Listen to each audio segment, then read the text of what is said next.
Today, we're going to be showing you how we built this Murphy bed and put it in this closet. Stick with us.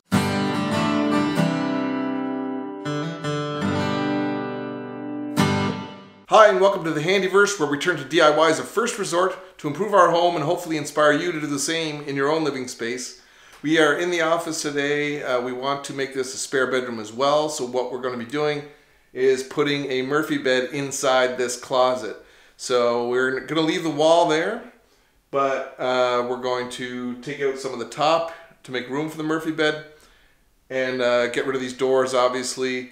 Put the Murphy bed in and then maybe some bookshelves and stuff in behind it. To make this Murphy bed, I'm going to use the hardware kit from Create-A-Bed at wallbed.com. I chose to use a hardware kit just to save time in trying to put it all together instead of making my own.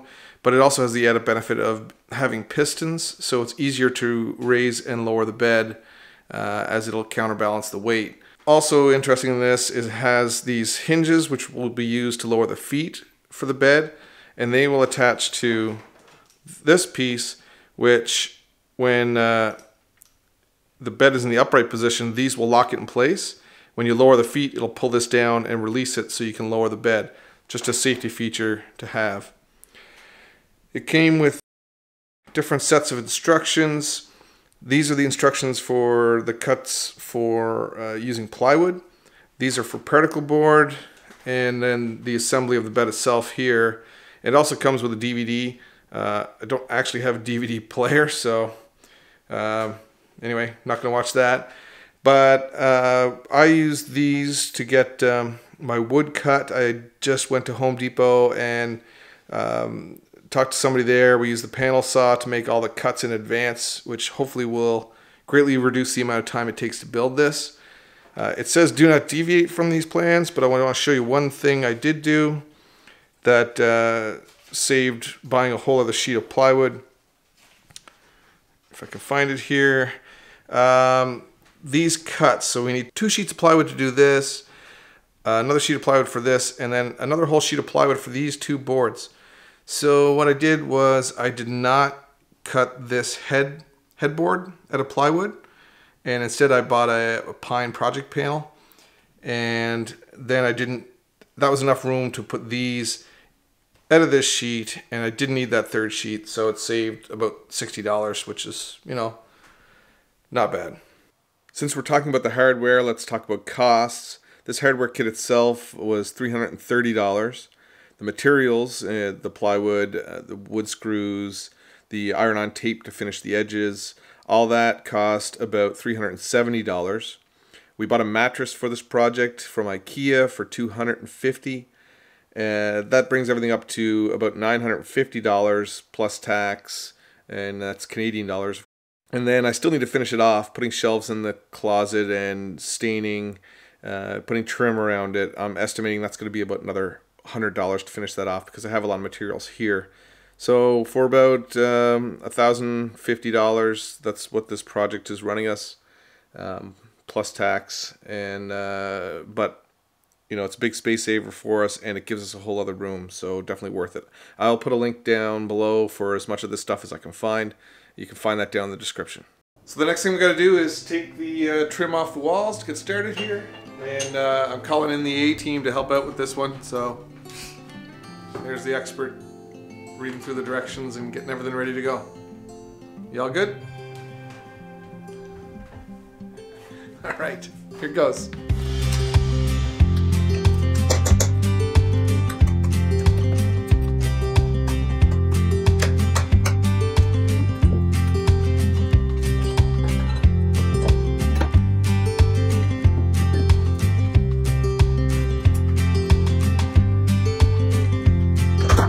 Alright, we got the door taken out of the closet. We raised this up here, and we put a support piece in the back.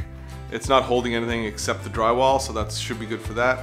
We have the opening done, so now we're going to build this part of the bed frame right here. So that's the next step.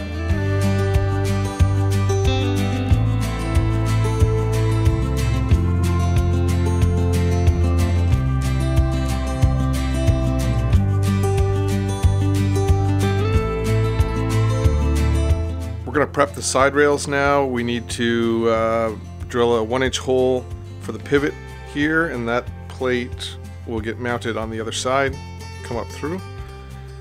And then we're going to place these on each of the side rails, and then we can go up and finish putting the bed frame together.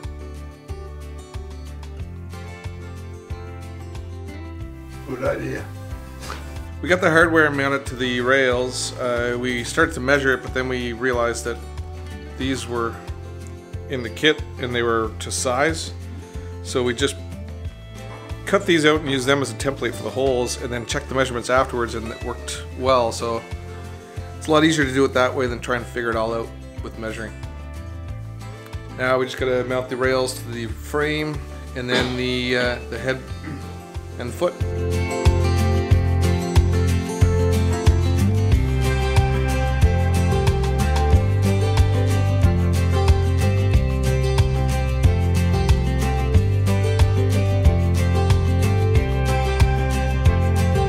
Okay, we got these panels done. We got the holes cut for the legs and the hinges. We flipped them upside down, the good side down. We put a cloth underneath, and then we needed to mark it a 1/4 inch in, so we put a couple of finish nails in to help guide us when we flip it over. Now we're just going to put glue or construction adhesive on this, flip it over, and screw it down.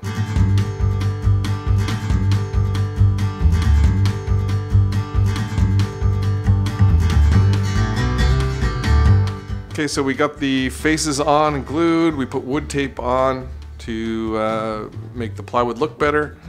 Now we have these feet ready to go. This is what these holes are for. This hinge goes through to this side. I'm going to screw this in up here, centered in the hole, up like that.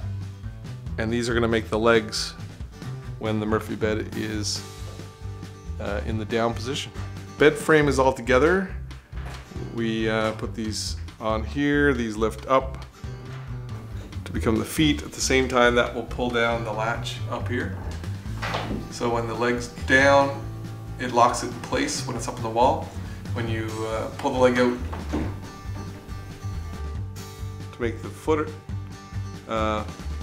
then it pulls the latch down and releases it. Now we have to build the header. We have the wood ready for that. We have the boards cut here for the cabinets, the side, and the headboard over here. And we're gonna run out of much room to do this, so it'll be interesting, but we'll lay this down and then build the cabinet around it and then push it back into the wall.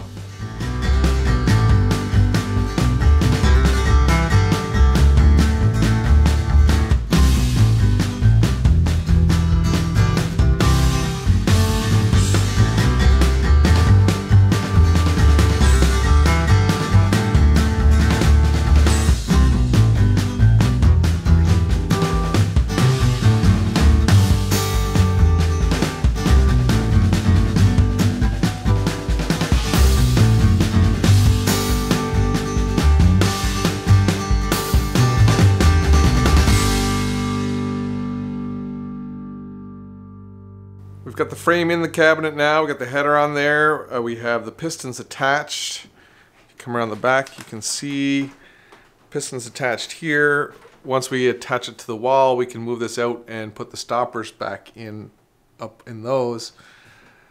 We had to rig the closet up a little bit. We had to make some spacers to attach it in here. So that's what it's gonna be tight fit, but that's what we're gonna squeeze it into now. And we put some shims on this side, just drywall to take up the space. We can screw into studs on this side. This side, obviously, we've got a few pieces of scrap wood in there that we can attach the side to. So next thing, I'm gonna actually be in behind this while we pull it in with a flashlight, and Dad will be on the other side. And he's gonna lock me in here, and hopefully I can get out. And another thing we did was run some power up through the floor. This will be in behind the bed, but that'll allow us to put an outlet in there for a light or something, charger, phone charger, whatever it is. But we got that ready in case we want it.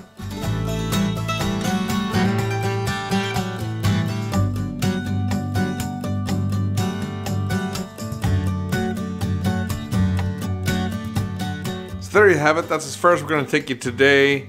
The Supervisor Kitty approves of the build.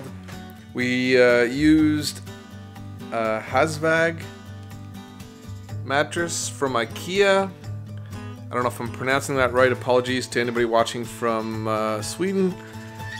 The reason we chose this one is because in the closet there, we we were storing. You can see it under there. We had a mattress topper that we use for our pull-out couch in the living room. Now we can just store that underneath this mattress and fold it up away.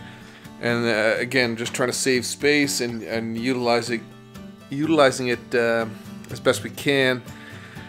Still to come on this. Still to come.